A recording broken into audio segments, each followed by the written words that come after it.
திருவாடி பூரம் எமக்காக வண்ணோ இங்கு ஆண்டாள் அவதரித்தாள். குன்னாத வாழ்வான வைகுந்த வான்போகம் தன்னை இகழ்ந்து ஆழ்வார் திருமகளாராய். இது ஆடி மாதம், ஆண்டாளுக்கென்றே ஏற்பட்ட ஒரு மாதம்னு சொல்லணும்.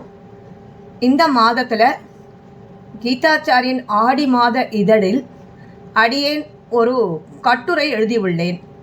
அதாவது நம் மனதில் உள்ள சில சந்தேகங்களை, ஆண்டாளை பற்றின சந்தேகங்களை ஆண்டாளிடமே கேட்டு தெரிந்து கொள்வதாக ஒரு வைணவன் கேட்பதாகவும் அதற்கு ஆண்டாள் நாச்சியார் பதில் சொல்லுவதாகவும் அடியேன் ஒரு கட்டுரை எழுதியுள்ளேன். ஆண்டாளிடம் சில கேள்விகள் என்ற தலைப்பில் அடியேன் எழுதியுள்ளேன். அதனை அப்படியே உங்களுக்கு படித்து காட்டுகிறேன். ஆண்டாளிடம் சில கேள்விகள். வைணவன்: ஆடி மாதம் பூரம் நட்சத்திரத்தில் அவதரித்த நாச்சியாரே, வாருங்கள். தேவரீரிடம் பல சந்தேகங்களை கேட்க வேண்டுமென்று நெடுநாளாக காத்திருக்கிறேன்.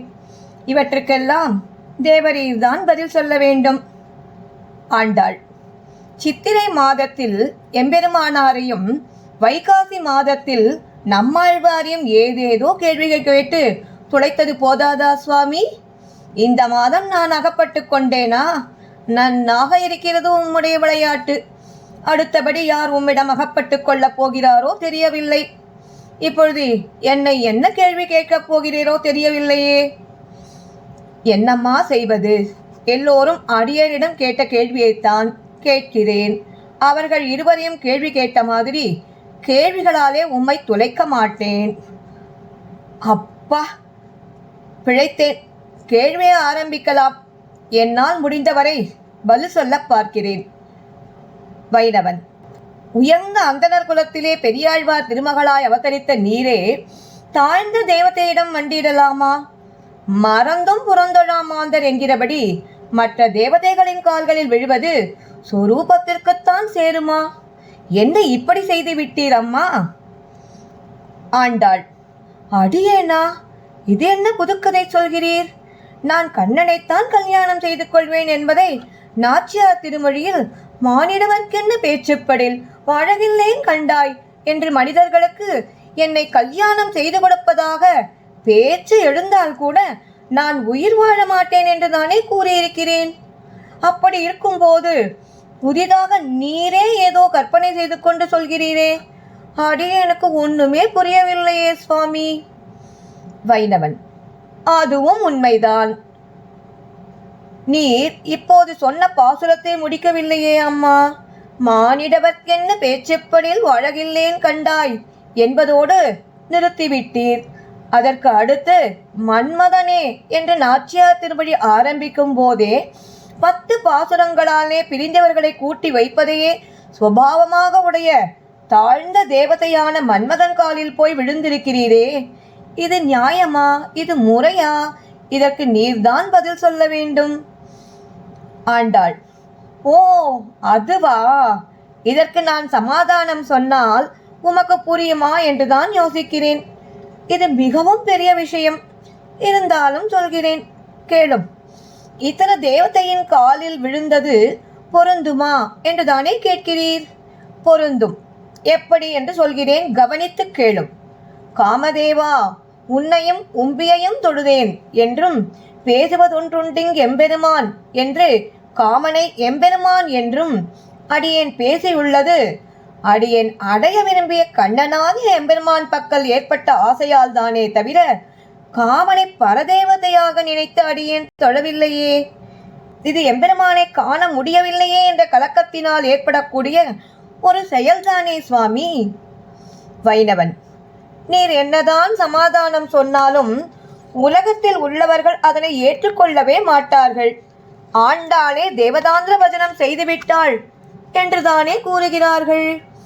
நான் கலக்கத்தினாலோ அல்லது அக்ஞானத்தாலோ செய்துவிட்டேன் என்று சொன்னாலும் அது ஆதரிக்கத்தக்கது இல்லையே அம்மா. ஆண்டாள்: உம்மை கேள்விகளால் துடைக்க மாட்டேன் என்று கூறிவிட்டு இப்படி கேள்விக்கணைகளை விடுகிறீரே. இது முறையோ? இது நியாயமோ? இது தர்மந்தானா? வைணவன்: அம்மா நாச்சியாரே, நீர் கஷ்டப்படுவதை பார்த்து அடியேனுக்கு மனம் பொறுக்கவில்லை. நீர் சொன்ன சமாதானத்தை ஏற்றுக்கொள்கிறேன். அடுத்த கேள்விக்கு செல்கிறேன். ஆண்டாள்: வேண்டாம் சுவாமி, வேண்டாம். நீர் சமாதானம் ஆகும் வரை உமக்கு விளக்கமாக சொல்கிறேன், கேளும். அன்பின் மிகுதியால் சில செயல்கள் செய்யப்படும் போது அவை குற்றமாகாது. எம்பெருமானுடைய அளவற்ற பெருமை, அழகு, குணங்கள் முதலியவற்றில் ஈடுபட்ட ஆழ்வார்கள் தாங்கள் எம்பெருமானை அடைவதற்கு எந்த உபாயத்தையும் அனுஷ்டிக்க கூடாது என்பதை நன்கு அறிந்தவர்கள்தான். ஆனாலும் அவர்களும் மடலெடுத்தல், நோன்பு நோத்தல் போன்ற செயல்களை செய்யவில்லையா? அளவற்ற அன்பினால் செய்யப்படும் இது போன்ற செயல்களை குற்றமாக கூறக்கூடாது. ஞானம் கனிந்த நலம் என்கிறபடி ஞானத்தின் பழுத்த நிலையான பக்தியின் முதிர்ச்சியால் ஏற்பட்ட கலக்கம் அல்லவா? எனவே அந்த வகை கலக்கம் மிக மிக உயர்ந்தது. கருமமடியாக வரும் அறியாமையால் வரும் கலக்கம்தான் தள்ளத்தக்கது. இப்போது புரிந்ததா சுவாமி? வைணவன் தயங்கிக் கொண்டே மிக்க பயத்துடன்: புரிகிறது, ஆனாலும் மறுபடியும் ஒரு சந்தேகம் ஏற்படுகிறது. எம்பெருமானே சித்தோபாயமாக நின்று ஒரு சேத்தனுடைய செயல்கள் எதையும் எதிர்பாராமல் தானே அருள் புரிகிறான். அப்படி இருக்கும்போது காமன் காலில் விடுதல், மடலெடுத்தல் போன்ற சில செயல்களை செய்தால் அது எம்பெருமான் தானே வந்து அருள் புரிவதற்கு தடையாக ஆகிவிடாதா அம்மா? ஆண்டாள்: இதில் என்ன தாமி தயக்கம்? மிக மிக நல்ல கேள்விதான் கேட்டீர். இது எல்லோருக்கும் ஏற்படக்கூடிய சந்தேகம்தான். எம்பெருமானுடைய அருளை பெறுவதற்கு இந்த செயல்கள் ஒருபோதும் தடையாகாது. எம்பெருமானை விரைவில் பெறுவதற்காகத்தானே கலக்கத்தால் இப்படிப்பட்ட செயல்கள் செய்யப்படுகின்றன. இவற்றை எம்பெருமான் கண்டால் இவர் நம்மை பெறுவதற்காகத்தானே இவ்வளவு பாடுபடுகிறார்கள் என்று முகம் மலருவதற்கே இவை காரணமாகும். எனவே காமன் காலில் விழுதல் போன்ற இச்செயல்கள் உபாயமாக ஆகாமல் அவன் முகமலத்திற்காக செய்யும் கைங்கரியத்தை போன்று உபேயத்திலேயே உள்ளடங்கி இருக்கும். ஆகையால் அடியேன் செய்த காம சமாஸ்ரயனம் சொரூப விருத்தம் என்ன வழியில்லை. இப்பொழுது புரிந்ததா? வைணவன் மகிழ்ச்சியுடன் தலையை நன்றாக அசைத்து கொண்டே: ஓ, இதைத்தான் பிள்ளை லோகாச்சாரியர் உபாய பலமாய் உபேய அந்தர்பூதமாய் இருக்குமது உபாய பிரதிபந்தகம் ஆகாது என்று அருளி செய்துள்ளார் போலும். இப்படி உம்மை போலே பக்திக்கு பரவசப்பட்டு தேவதாந்தரத்தை தொழுதவர் யாராவது இருக்கிறார்களா நாச்சியாரே? ஆண்டாள்: அடியேனை போல தேவதாந்தரத்தை தொழுதவர்கள் உண்டு. சொல்லட்டுமா? ஸ்ரீ ராமபிரான் அவதரித்த போது அயோத்தியில் உள்ளவர்கள் அனைவரும் அவருக்கு நன்மையை விரும்பி எல்லா தேவதைகளின் காலிலும் விழுந்தார்களாக ஸ்ரீராமாயணத்தில் சொல்லப்பட்டிருக்கிறது. சர்வான் தேவான் நமஸ்யந்தி ராமஸ்யார்த்தே என்று ஸ்ரீ ராமபிரானுக்கு நன்மை வேண்டி எல்லா தேவதைகளின் கால்களிலும் விழுந்தார்களாம். மேலும் ராம பக்தரில் தலைவராக இருக்கக்கூடிய ஹனுமான் கூட கடலை கடக்கும் போது நமோஸ்து வாசஸ்பதையே என்று அந்த கடலையே தொழுதார். வைணவன்: இந்த சந்தேகம் நன்றாக தீர்ந்துவிட்டது. ஆனால் இன்னும் சில சந்தேகங்கள் இருக்கின்றன. அவற்றிற்கும் தேவரீர் பதிலளிக்க வேண்டும்.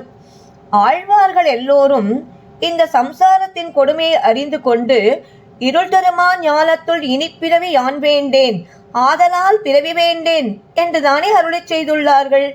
ஆனால் நீர் மட்டும் எற்றைக்கும் ஏழேழ் பிறவிக்கும் உந்தன்னோடு உத்தோமே யாவோம் உனக்கே நாமாட் செய்வோம் என்று எம்பெருமான் எத்தனை பிறவி பிறந்தாலும் அத்தனை பிறவியிலும் அவனோடே பிறக்க வேண்டும் என்று ஆசைப்படுவதாக கூறி உள்ளீரே, ஏன் இந்த மாற்றம் அம்மா? ஆண்டாள்: ஓ, அதுவா? ஆழ்வார்கள் அனைவரும் நித்திய சம்சாரிகளாயிருந்து இந்த சம்சாரத்தின் கொடுமையை நன்றாக அனுபவித்தார்கள். அப்படி நன்றாக அனுபவித்ததால் இனி இவ்வுலகத்தில் மறுபடியும் பிறக்கக்கூடாது என்ற எண்ணம் தோன்றி இனிப்பிறவி யான் வேண்டேன் என்றார்கள். அடியேன் பிறக்கும் போதே பெரியாழ்வார் திருமகளாய் அவதரித்ததால் அடியேனுடைய தகப்பனார் குழந்தை பருவத்திலிருந்தே கண்ணனை பற்றி எப்போதும் சொல்லிக் கொடுத்து வளர்த்தார். அப்படி வளர்த்ததனால் அடியேனுக்கு இந்த சம்சாரத்தின் கொடுமை தெரியவே இல்லை. மேலும் அடியேன் திருப்பாவை அருளிச் செய்தது கூட 6 வயதில்தானே. இதற்கு மேல் ஒரு முக்கியமான விஷயம் ஒன்று உண்டு. அடியேன் பூமி தேவியின் அம்சமாக பிராட்டியாக இருப்பதால் அவன் எத்தனை பிறவி பிறந்தாலும் அடியேனும் அத்தனை பிறவியிலும் அந்த எம்பெருமானோடு பிறந்து அவனுக்கே கைங்கரியம் செய்ய வேண்டும் என்று ஆசைப்பட்டேன். இப்பொழுது புரிந்ததா சுவாமி? வைணவன்: நன்றாக புரிந்தது. எம்பெருமானை அடைவதற்காக திருமங்கையாழ்வார் மடதூர்தல் போன்ற செயல்களை செய்தார்கள். ஆனால் நீர் மட்டும் மடல் ஊறாமல் நோன்பிலே கை வைத்தது எதற்காக? இதற்கும் ஏதாவது காரணம் உண்டா நாச்சியாரே? ஆண்டாள்: இதுவும் ரொம்ப நல்ல கேள்விதான் சுவாமி. இதற்கு பெரியவாச்சான் பிள்ளையே பதில் சொல்லிவிட்டாரே, உமக்கு தெரியாதா? தெரியாது என்று தலையை அசைக்க, சரி, அடியேனே சொல்கிறேன் கேளும். ஒரு ராஜ மகரிஷி பிச்சை எடுத்து உஜ்ஜீவித்தால் அது ராஜாவிற்குத்தானே அவமானத்தை விளைவிக்கும். மடல் என்றால் என்ன தெரியுமா? ஒரு நாயகனுடைய பிரிவை பொறுக்க மாட்டாமல் அவனோடு கூடுவதற்காக செய்யும் ஒரு செயல். அதாவது ஒரு பனைமட்டையை கையிலே எடுத்துக்கொண்டு தலைமயிரை விரித்து கொண்டு தன்னுடைய நாயகனை பற்றி ஊரார் முன்பே தூற்றுவது. இதனை அடியேன் செய்தால் ராமபிரானைப் போல அல்லாதவனான கண்ணபிரான் தானும் மடலூரத் தொடங்குவான். அவனை சுனைக்கேடன், அதாவது சுரணை கெட்டவன் என்றே பெரியவாச்சான் பிள்ளையும் அருளி செய்துள்ளார். மடலை காட்டிலும் இந்த நோன்பு அதிகமான கேட்டை விளைவிக்கும். அடியேனுக்கு சமமாக அவனும் மடல் எடுத்தால் அடியேனுடைய எண்ணம் நிறைவேறாது. அவனையே குறித்து நோன்பு நோத்தால் பலன் கொடுத்துத்தானே ஆக வேண்டும். அதனால்தான் அவனை அடைய விரும்பும் அடியேனுக்கு அந்த காரியம் நடைபெறாமல் போய்விடும் என்பதனால் அவனையே நினைத்து நோன்பினை நான் மேற்கொண்டேன். அடியேன் செய்தது சரிதானே சுவாமி? வைணவன்: இப்போது புரிந்தது. இன்னும் ஒரு சந்தேகம். ஆனால் கண்ணபிரான் மீது இவ்வளவு ஆசை கொண்ட நீர் நந்தகோபன் மகனென்னும் கொடிய கடிய திருமாலால் என்று கண்ணனையும் வெத்த வெறிதே பெத்த தாய் வேம்பேயாக வளர்த்தாளே என்று அவனுடைய தாயாரான யசோதையையும் வையலாமா? இது நியாயமா? இது தர்மம் தானா? ஆண்டாள்: கேள்விகளாலே அடியேனை வாட்டுகிறேரே, இது நியாயம்தானா? மறுபடியும் பதில் சொல்கிறேன் கேளும். வெத்த வெறிதே பெத்த தாய் வேம்பேயாக வளர்த்தாளே என்று சொன்னது வாஸ்தவம்தான். ஆனால் அடுத்த வரியிலேயே குத்தமத்த முளைதன்னை குமரன் கோல பனைத்தோளோடு அத்த குத்தம் அவை தீர அணையாமுக்கி கட்டீரே என்று தானே சொல்லி இருக்கிறேன். மிகவும் ஆசைப்பட்ட ஒன்று கிடைக்காத போது அதில் கோபம் ஏற்படுவது உலக நியாயமல்லவா? அதனால்தான் அப்படி சொன்னேன். நந்தகோபனுக்கு பசுக்கள், ஆயர்கள், எருமைகள் போன்றவர்களை காக்க வேண்டிய பொறுப்பு அதிகம் உண்டு. ஆனால் யசோதைக்கு கண்ணபிரானை வளர்ப்பது தவிர வேறு காரியம் உண்டா? கசக்கும் வேப்பங்காயை போலே பிறக்கும் துன்பம் கொடுப்பவனாக வளர்த்து விட்டாளே யசோதை. யசோதை அப்படி வளர்த்ததால்தான் இப்படி வெறும் வேப்பங்காயை போலே தீமையே செய்கிறானோ என்று அடியேனுக்கு கோபம் வந்துவிட்டது சுவாமி. வைணவன்: அப்படியானால் கண்ணனை விட்டு நீர் விலகிவிட வேண்டியது தானே? ஆண்டாள்: அது எப்படி முடியும் சுவாமி? அவரைப்பிராயன் தொடங்கி என்னும் ஆதரித்தெழுந்த என் தடமுலைகள் துவரைப்பிரானுக்கே சங்கற்பித்து தொழுது வைத்தேன் என்றும் கொங்கை தலைமைவை நோக்கிக் காணீர் கோவிந்தனுக்கல்லால் வாயில் போகா என்றும் சிறு பிராயத்திலிருந்தே அவனையே நினைத்து பொழுதை போக்கினேனே. இங்கு முலை என்பது பக்தியைத்தான் குறிக்கிறது. வேம்பின் புழு வேம்பண்ணி உண்ணாதே என்று திருமங்கையாழ்வார் அருளி செய்திருப்பது உமக்கு தெரியாதா? வேம்பு கசப்பாக இருந்தாலும் அதற்கென்று இட்டு பிறந்த வேப்பம் புழுவானது அந்த வேம்பைத்தான் விரும்பும். இனிமையாயிருந்தாலும் கரும்பை அது விரும்பவே விரும்பாது. அதுபோல கண்ணன் கசப்பானவனாக இருந்தாலும் கூட அவனைத்தான் என் மனம் விரும்பும். கண்ணன் மீது அடியேனுக்கு மிகுந்த காதல் இருந்ததால் அவன் வரவில்லையே என்ற கோபத்தினால் வார்த்தைகளை அள்ளி வீசிவிட்டேன். கோபம் வரும்போது வார்த்தைகள் தடிப்பது உலக இயல்புதானே சுவாமி. கண்ணனுடைய குணத்தை பார்த்து உண்டாகும் பக்தியை காட்டிலும் அவனுடைய சுவாமித்துவ சொரூபத்தை பார்த்து உண்டாகும் சொரூப பிரயுக்த பக்தி சிறந்தது என்பதை அடியேன் அறிவேன் சுவாமி. சந்தேகங்கள் எல்லாம் தீர்ந்ததா? வைணவன்: இன்னும் ஒரே ஒரு சந்தேகம் அம்மா. நாச்சியார் திருமொழியில் ஒவ்வொரு பதிகம் முடியும் போதும் வில்லிபுத்தூர்கோன் என்றும் உம்முடைய தகப்பனார் பெயரை சொல்லி உள்ளேரே, பெரியாழ்வார் உமது தகப்பனார் என்பதாலா அல்லது வேறு ஏதாவது காரணம் இருக்கிறதா அம்மா? ஆண்டாள்: ஓ, அதுவா? எம்பெருமானோ பெருஞ்செல்வம் படைத்தவன், மேலும் எல்லோரை காட்டிலும் மேம்பட்டவன். நாமோ என்றால் தாழ்ந்த மனுஷர்களாய் இருக்கின்றோம். அப்படிப்பட்டவனை நாம் எப்படி அணுக முடியும்? அதற்காக நாம் அவனை இழக்க முடியுமா? அவனை இழக்காமல் இருப்பதற்கு ஒரே வழி, நமக்கு வசப்படாமல் போனாலும் அடியனுடைய தகப்பனார் பூச்சூட்ட வாராய், காப்பிட வாராய், நீராட வாராய் என்று அழைத்தால் அந்த எம்பெருமான் ஓடி வருவான் அல்லவா? அப்போது நாம் எளிதாக அவரை சேவிக்கலாம். ஸ்ரீ வைஷ்ணவர்களுக்கு பகவத் சம்பந்தத்தை காட்டிலும் பாகவத சம்பந்தம்தானே உயர்ந்தது. அதனால் தகப்பனாரான பெரியாழ்வாரை அடியேன் ஆச்சாரியனாகவே கொண்டிருக்கிறேன். இந்த பாசுரத்தில் கூட பாகவத சம்பந்தத்தை கொண்டே உஜ்ஜீவிக்க வேண்டும் என்பதை தெரிவித்துள்ளேன். அடியேனுக்கு தகப்பனாரே ஆச்சாரியனாக அமைந்தார். அதனை உத்தேசித்தே திருப்பாவையிலும் நாச்சியார் திருமொழியிலும் பட்டர்பிரான் கோதை என்றும் வில்லிபுத்தூர்கோன் கோதை என்றும் சொல்லியிருந்தேன். இப்பொழுது நான் போகட்டுமா சுவாமி? கண்ணன் வந்து விடுவான். அவனுக்கு நான் சிசுஷைகள் எல்லாம் செய்ய வேண்டும்.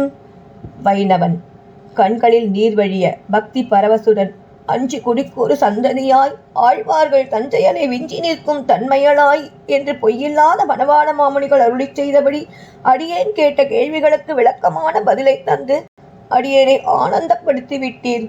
ஆண்டாள் திருவடிகளே சரணம். தேவரீர் திருவடிகளே சரணம்.